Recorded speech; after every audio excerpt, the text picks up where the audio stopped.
Welcome back, Pokemon fans. Angel of the Night here. We are back again with the Team Star Challenge, and as you guys know, this is a single battle formatted competition where we focus teams around Revaroom.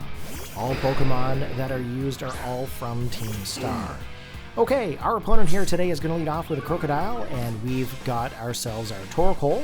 As you guys know, Torkoal immediately brings out the Drought, which activates the Sun, and boosts up all sorts of cool things. Now, with the actual Torkoal, we are going to go in for the Terrestrialization to Flying, and then of course we're also going to go for the Shell Smash.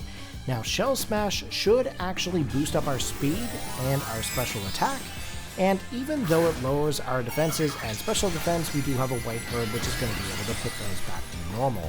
Now, in hopes of going for this, I should be able to bypass any kind of an Earthquake move, which of course, as you guys can see here, the Earthquake does not affect my Torkoal due to the Terrestrial Flying. Now, we do have our speed boosted here, and that does make Torkoal a huge threat, especially in the Sun. So not only do we have the Sun boost, we have the special attack boost, we have the speed boost. Okay? Now, the bad news is, this Krookodile has Mirror Herb. And Mirror Herb is actually going to copy all of the stats that I had with my Torkoal. Not good for me. However, in this situation here, I am going to go for a Solar Beam.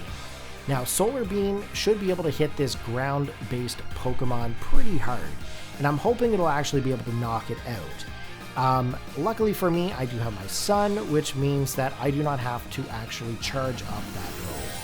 The bad news is that they're going to go for a Terrestrialization here.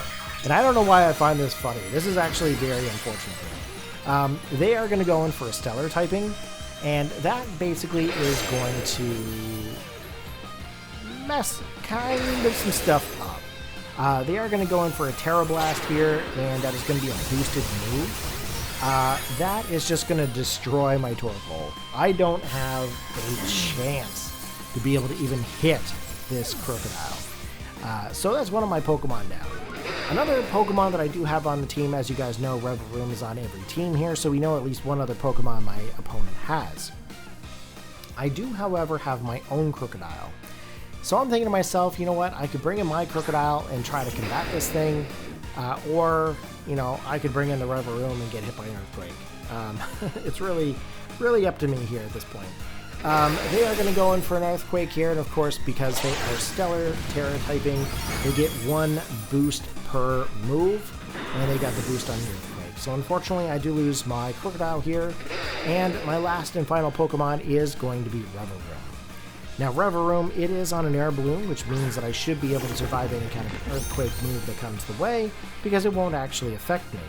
However, if that thing has Knockoff, that is going to be a boosted move from the Krookodile, and be able to pick up that KO. So, we'll see what happens here. Will I survive, or will I get knocked out? Unfortunately for me, I get knocked out. But you know what, guys? Give it a big thumbs up to this guy who was using that Stellar Krookodile. I would have never thought of it. So kudos to you, man. If you enjoyed the battle, you know what to do. Post your comments, hit the like button. I'll see you next time.